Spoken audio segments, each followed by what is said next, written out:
After Death. O que raio seria isso? Bem, você que é fã de Beyblade X provavelmente já deve ter escutado algum canal conhecido de Beyblade famoso aí falando sobre o Life After Death. Meu Deus, pontos, Life After Death, meu Deus. Mas você não sabe o que é isso? Bem, eu também não sabia, mas eu vou dar uma explicaçãozinha pra você. Um vídeo bem rapidinho pra você ficar legal. E é isso aí. Então vamos começar essa bagaça.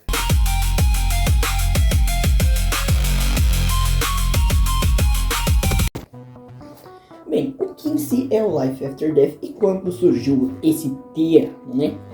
Então, isso surgiu geralmente agora, né? No Beyblade X. No termo Life After Death, se propõe as beats, né? No caso, os drivers, que tem essa rodelinha, mas não especificamente os que tem a rodelinha. Então, todo mundo sabe que quando o Beyblade está parando, ele dá uma deslizadinha na arena. Então, o Beyblade que tem, meu Deus, mais tempo de deslizamento, que se ele deslizar por tempo X, ele vai aguentar mais a batalha. Resumindo, a gente pode pegar um exemplo. O Beyblade está parando aqui, quando ele estiver parando, ele vai voltar, mais ou menos, né? Digamos, ele vai dar pausando, né? Parando aqui, e aí ele vai dar uma voltadinha para aguentar mais uns segundinhos de trampo para vencer a batalha, né? E esse aí é o termo Life After Death. Mas não, meu amigo, não vai achando que tudo, tipo, agora, né, que eu conheço um monte de gente aí na internet, fica falando, não, porque foi Life After Death, ganhei a batalha. Não, meu colega, não acontece com qualquer beat, não. Tem beats específicas que isso fica bem claro. Então não vai pegar aqui, vamos pegar um exemplo, a Beat Turbo, e simplesmente vai falar que ele tem o Life After Death mais poderoso do jogo. Porque, meu Deus, olha só, ele é muito poderoso. Life After Death geralmente ocorre em beats de resistência, né? Que são as mais novas beats de Beyblade X.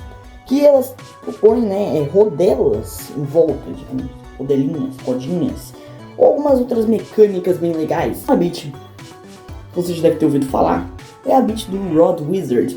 Aquela lá que vai começar com a ponta de prato, porque uma ponta que tem um Life After Death gigantesco. O problema mesmo é que a ponta é tipo um cabinho assim, tem uma rodela aqui em volta, né? Mas lançou uma nova beat que veio com Ragnar Rage, que é um dos novos bases do CX Expand. São os novos 3 sistemas de Beyblade X que estão fazendo umas melhorias, né? Que comentarei isso no próximo vídeo. No completamente de Beyblade. Mas bem, essa beat vai simplesmente dominar os campeonatos com base de resistência. O simples fato de descobriram nela ter o Life After Death mais absurdo de todos. E agora que você está sabendo o termo, a gente pode dar uma palavrinha sobre o que eu penso sobre isso. Eu acho que, como a gente viu em Beyblade Burst, alguns dos bases, como o Air Knight e Maximum Garuda, foram proibidos por serem arredondados demais. No caso, se a gente pegar o Rod Wizard, colocar a Yarden, se não me engano aí, na ponta, e colocar como maior resistência de todos, especialmente se a gente colocar o Ratchet 050, 060 e tal, a gente vai ter o Beyblade mais cabuloso de todos pro campeonato, para resistência no geral. Só que eu acho que o que vai acontecer, eles vão começar a proibir beats, Yard e também o Rod Wizard. O simples fato de serem bases extremamente arredondados e conseguem defender pra caramba. Então agora imagina um base desse com uma Ratchet bem arredondada e uma beat, você tá ligado, né? Vai dominar os campeonatos rapidão. E outra coisa que eu também gostaria de falar sobre o Life After Death, que também não serve só em beats não, também serve em Ratchets. E uma que está sendo usada, que já está começando a dominar vários canais do YouTube, é a Beat 150, a mais nova beat do Bahamut Blitz, que é um novo Beyblade que, no meu ponto de vista, é muito Hit Salamander. Tipo, olha pra essa coisa aqui e olha pra essa outra coisa aqui, mano. Tipo, é igual, cara, é praticamente o mesmo Beyblade. Tipo, a primeira vez que eu vi, eu achei que era tá ligado? Um Dran novo e tal, mas tipo um recolor, tá ligado? Mas era bem diferentão. Então, essa beat 150 já apareceu antigamente, mas não como 150, mas sim 160. E eu vou explicar pra vocês agora qual é a diferença do 1,50, 1,60, 1,40, 1,39, 1,38, as Ratchets têm um grande probleminha, né? Então, a 1,50 apareceu pela primeira vez no Drum Buster, no caso aqui no Brasil, o Buster Drum. E meu irmão tem esse Beyblade, só que é fake, então não vou mostrar aqui, né, porque eu não quero. Mas bem, a 1,50, como já disse, tem um ponto de contato. Resumindo, você pode lembrar, né, que um Beyblade conhecido que também tinha uma espada, nem vou lembrar, vou deixar você comentar. Mas bem, a 1,50 apareceu como uma das Ratchets mais poderosas, vai dominar os campeonatos, meu Deus, ela é muito poderosa nos ataques. E realmente, só que agora ela está sendo usada para resistência. Por que resistência? Segundo algumas análises de Bladers, famosos e tal, foi analisado e descoberto, e comprovado também pelos cientistas dos Beyblades, que a Ratchet 1,50 ela consegue tirar você do buraquinho. Não foi nesse sentido.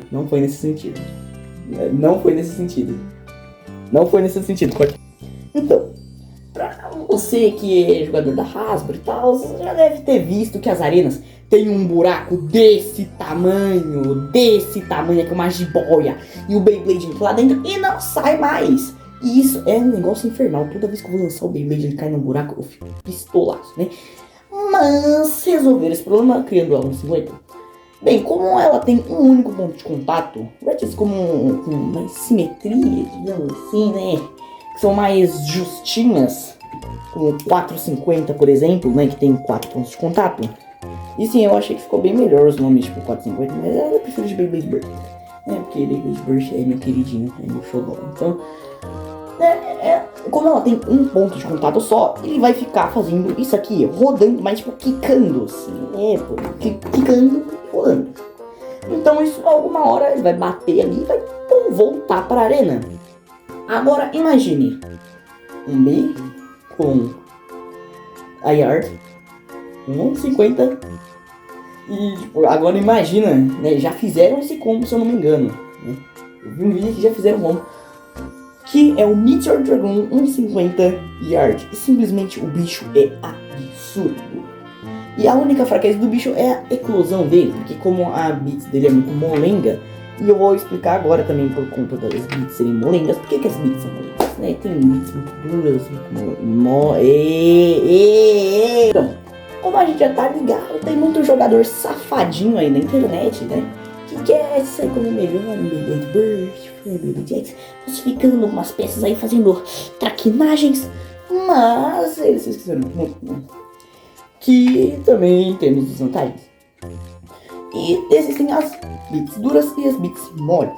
As mais moles são que tem esse cabinho aqui, não tão longo, então deixa ele meio que soltinho, nem soltinho balangando enquanto ele roda.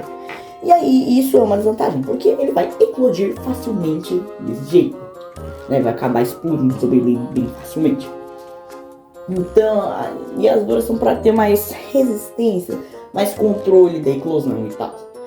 Então agora que já estamos entendidos sobre bits, vamos falar um pouquinho sobre as Ratchets também, né? Só falando apenas sobre a 1,50, mas vamos falar o que é essa 1,50, 1,60, 2, então vamos lá. As Ratchets, né, como eu expliquei nesse vídeo aqui, que está aparecendo aqui, eu falei sobre os Beyblades no geral. E no vídeo, como a gente pode ver, existem 3 peças. No caso, as do sistema BX, que eu não vou querer falar todas as peças, porque eu não lembro de todas nesse momento. Mas temos a Main Blade, a Six Blade, Lock Chip, a Ratchet e a Beat, né, que são essas partezinhas aqui que compõem o seu Beyblade. Só que as Ratchets, elas têm que ter formato também. Porque não adianta você ter um Beyblade todo poderoso e ele não tem nada. Então, o que as Ratchets fazem? Elas podem vir em tamanhos variados, aspectos diferentes e formas diferentes. Vou pegar aqui, né, só falando da 460, que ela vem com um Beyblade Safe Incêndio. E bem, vou pegar ela aqui para mostrar para você. Você pode ver, ela é uma Ratchet bem baixinha. Você pode ver que ela é extremamente baixa em comparação a uma Ratchet maior, né? Que vou pegar praticamente a mesma, só que ela tem a altura mudada. No caso é a 460, não lembro muito bem, mas você pode ver que elas têm uma altura diferenciada, que vai ser meio difícil aqui mostrar para vocês. Mas como você pode ver aqui, ó, tá vendo que ele tem essa partezinha para cima mais levantada? Significa que ele é maiorzinho e tal, mais gordinho. E aí é isso. Vai depender da ratchet que você coloca no seu bem, a altura dele. Por isso um monte de gente já deve ter visto Shark Scale, Shark, meu Deus, quantos Beyblades, né?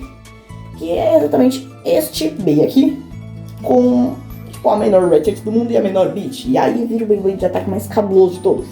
Mas também isso não é só por estilo ou não por tamanho do seu Beyblade. Isso também dá o desempenho dele. Se for um Beyblade extremamente baixo, ele vai atacar por baixo e vai simplesmente dar um soco no seu Beyblade. E aí você vai ter tipo total desvantagem se você estiver batalhando contra um Bey muito baixo.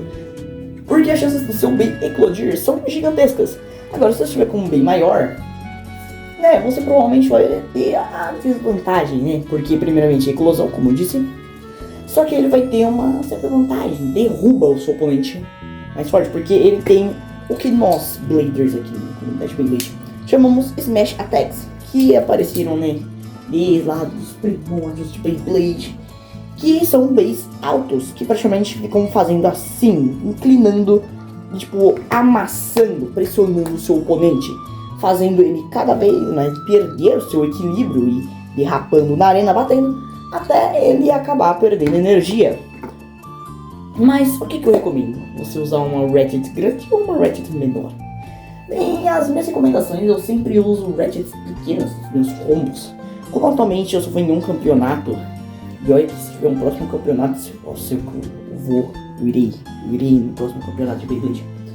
Eu sempre optei por usar, né, essas beats mais pequenininhas, de equilíbrio também. Olha que eu realmente gosto pra caramba de beats aqui. Mas eu também uso a Beat Turbo. E qual é a diferença entre Ratchets Beats e a Beat Turbo? Que atualmente é uma das duas beats, né, mais diferenciadas do jogo, poderíamos dizer. Como você pode ver, as Beats e as Ratchets, elas são separadas em duas peças, né? As duas peças sendo a Beat, como eu já falei 1 milhão de vezes de hoje. Acho que o vídeo de hoje vai se chamar Ratchets e Beats, é isso aí, né? Elas são divididas em duas peças. E essas duas peças, como eu disse, podem vir com seus aspectos, cores e é isso aí mesmo. Só que as beats fusionadas são essas aqui. Elas vêm com mais mecânicas, como a Turbo, que ela expande aqui, trazendo defesa e depois o ataque. Ou também como outras mudam de modo igual as de Aquiles. E essa doideira. Atualmente, pelos meus conhecimentos Blader, só existem duas beats, que são essas que eu acabei de falar agora. Só que elas têm um probleminha. Primeiro, a altura e o molde delas, né? E também eclosão. Eu não sei se você tem uma aí, mas a minha eclode muito facilmente, então eu não gosto muito de usar ela. Só tipo, se for um bem impossível de eclodir, aí fica cabulosíssimo. Mas bem, esse foi o vídeo de hoje. Então, ó, Blader, não se esquece de deixar o like, se inscrever no canal. E é isso aí. O Arc Wizard, que tem esse, né? Então, eu faço, né, uma ponta aqui. Eu acho que muita gente já ouviu falar no competitivo. É a beat do Arc Wizard. Oh,